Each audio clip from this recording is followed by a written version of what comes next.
Good morning, everybody. Good to have you here. It's a lovely day outside, and we want to try to enjoy some of that today. We do have some guests. Want to begin today with Mike Carpenter from Children's Services, here to talk about Child Abuse Prevention Month and activities that will be taking place. Mike, Right. Good morning. Thank you, Mayor. We do have a lot planned for this month. We opened the month with the flag raising at the courthouse on Monday, and that's just the beginning of a lot of events. Then on this Friday, we'll have our 8th annual Pinwheel Sport Prevention Program, and that is going to be at Lima Memorial Health System at 9:30 in the morning, and we'll be putting up 765 pinwheels, which represent reports of abuse and neglect from 2011.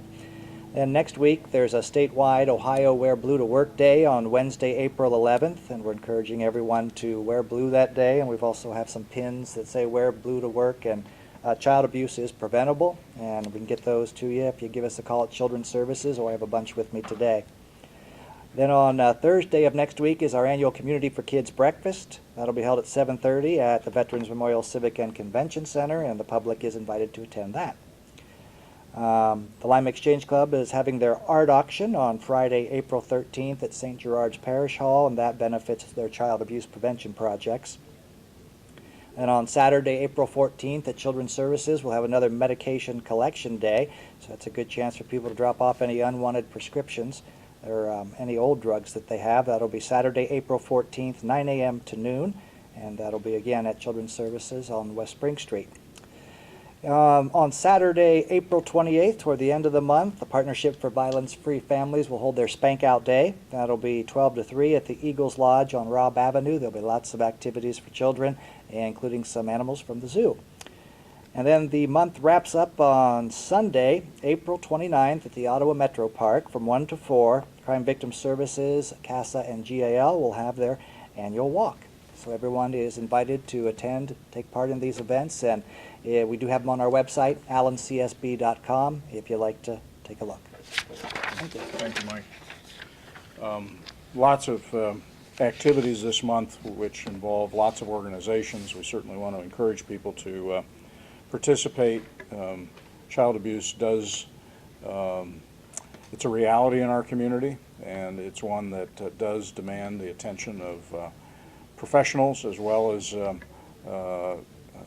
the family members that can be helpful in trying to identify problems. So thank you, Mike. Appreciate the list. Cindy Wood is here from the Convention and Visitors Bureau, from the Civic Center to talk about things going on at the Veterans Memorial Civic Center. I hate Wednesdays. Yes. Good morning, everyone. I'm not going to present to you a long list of all the events upcoming in the next 6 to 8 weeks. This happens to be, we have about 3 peaks right now in our year, and this happens to be one of the highest ones. So, you know, as Mike mentioned, the Children's Services breakfast coming up. We have the Firefighters Tribute on April 14th, the Firefighters Union annual fundraiser. We have a PFLAG conference coming to the Civic Center. We have lots of dance academies that will be invading the downtown shortly, which always helps out the restaurants, and I know Cupie always likes the dance academies coming in. And we got Motown in the downtown. So all of these things are coming forward with other organizations, and we're pleased to be a host site for them. As well as the El Rita conference coming up in a few weeks. So that is always a fabulous event, and they're starting to see a lot more people coming in from many outlying areas. And I was really pleased to see how it grew last year, so right. I think more excitement to come for this year. But what I would like to talk about this morning real quickly is about 3 months ago we came and offered the Civic Center Board of Trustees has a charitable use donation policy, and so we received all of those applications, and we're pleased to announce that for 2012 the recipients of that charitable use donation is the West Central Ohio Land Conservancy for their annual meeting. The Veterans of Foreign Wars will be hosting an Iraq and Afghan War Veterans tribute on the Saturday prior to Memorial Day to embrace and welcome some of those individuals returning to the community, as well as help build relationships among the various veterans groups. Lima Allen County College Access will be hosting their scholarship reception in July. Heartbeat of Lima will be holding their annual banquet. American Cancer Society, a breast cancer prevention fundraising, and then also downtown Lima's lantern tours and purse bingo events. So we're very grateful for the opportunity to host these. The criteria for this was nonprofits supporting veterans, supporting the community use, and whose operating budgets are below $150,000. So we're pleased to be able to provide this. So hope to see you at the Civic Center in the next 6 weeks. That's right. Lots going on. Probably have some graduations coming up too there. Yes, 3. I missed. That's at the end of June. Yeah. This is kind of a breakout season. The flowers pop, and then so do people. Everybody's everywhere doing all kinds of things. Somewhat in line with that, Pete White is here to talk about what's popping in yards, which is grass, and our approach to how we're managing abandoned lots. Good morning. Good morning, everyone. I'm going to talk a little bit about the city's specified parcel maintenance program. On March 24th, 2012, the city published a legal notice in the Lima News informing approximately 500 property owners that their property has been placed on the city's specified parcel program. Property maintenance inspectors are posting these properties to make owners aware that due to a history of repeat violations for not cutting their grass, that the city will cut their parcel between April 1st and October 31st. Each parcel can be cut up to 6 times a season. The specified parcel program has been in effect since 1995. Identifying abandoned land and contracting for its maintenance ahead of the growing season can significantly reduce maintenance and inspection cost. The city also reminds property owners that the mowing season is upon us, and property maintenance code requires that the grass or weeds not exceed 8 inches in height. Also, many of the specified parcels are tax delinquent and subject to foreclosure and are eligible for the Lima Land Bank program. Persons interested in the Land Bank program can contact the Department of Community Development at 419-221-5237. Thank you.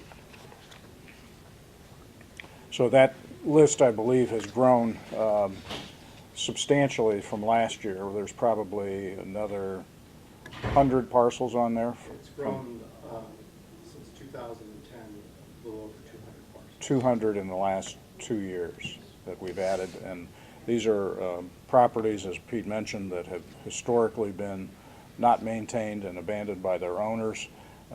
By doing the one-time notice in the paper, we both comply with the law, but we also save our future, save any kind of needed additional public notice, which adds time, adds costs, and then we simply go out and cut. Now, those property owners are ultimately responsible for those costs. Those get assessed to their property, and so it's not something that by failure to perform that folks actually get a free lunch on this.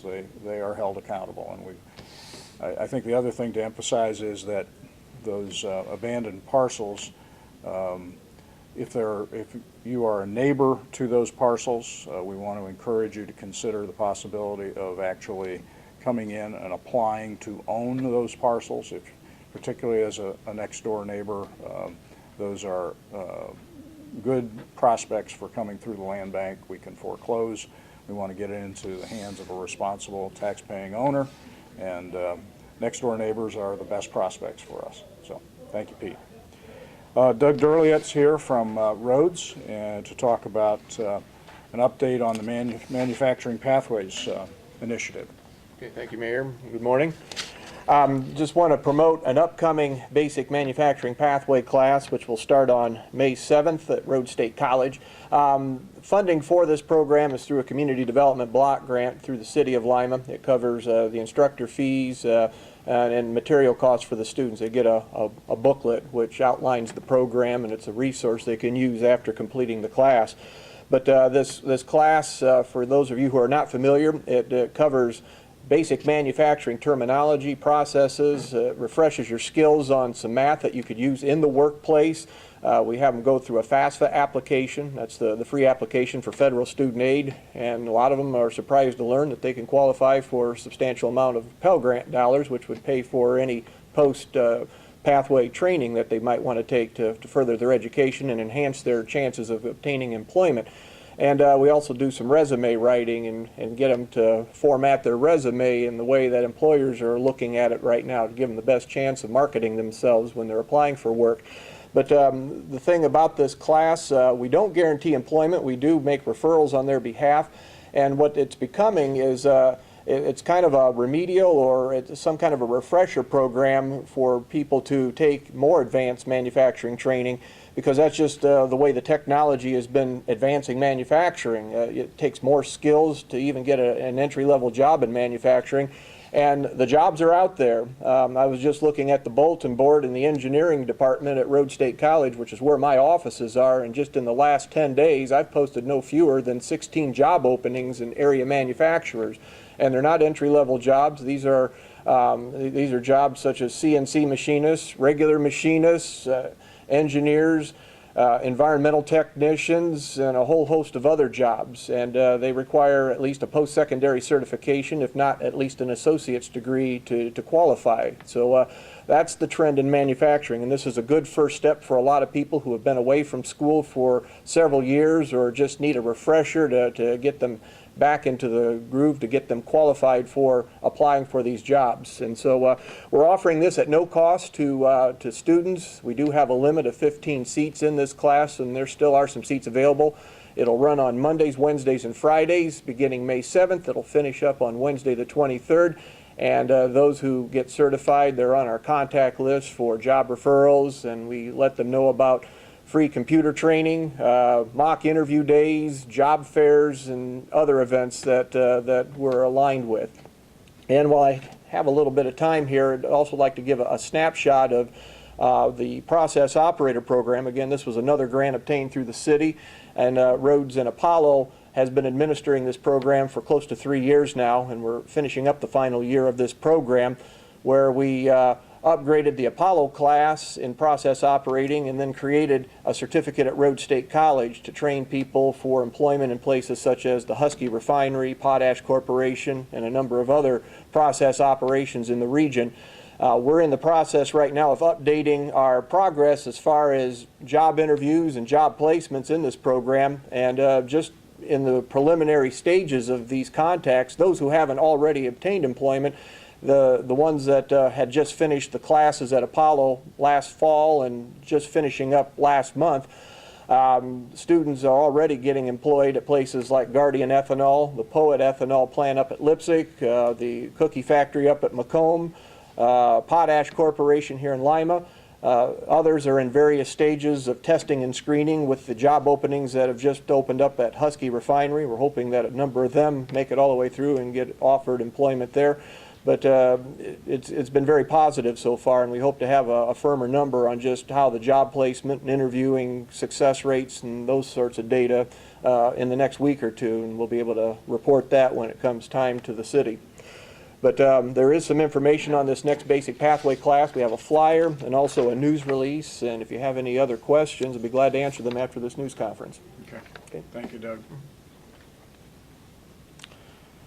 Also, Terri Averisch and Heather Graham are here from the Lima Family YMCA with a set of announcements. Ladies?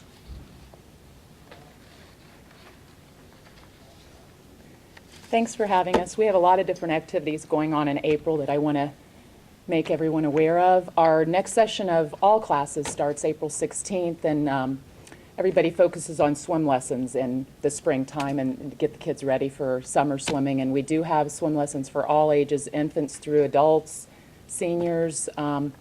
But we also, what I'd like to make people aware of is Kiwanis has given us a grant for $2,000 to help pay for swim lessons for those youth or families that feel like they really can't afford the swim lessons but would like to enroll their kids in swim lessons. And all anyone has to do is call the Y, let us know that they would be interested in swim scholarships. Our classes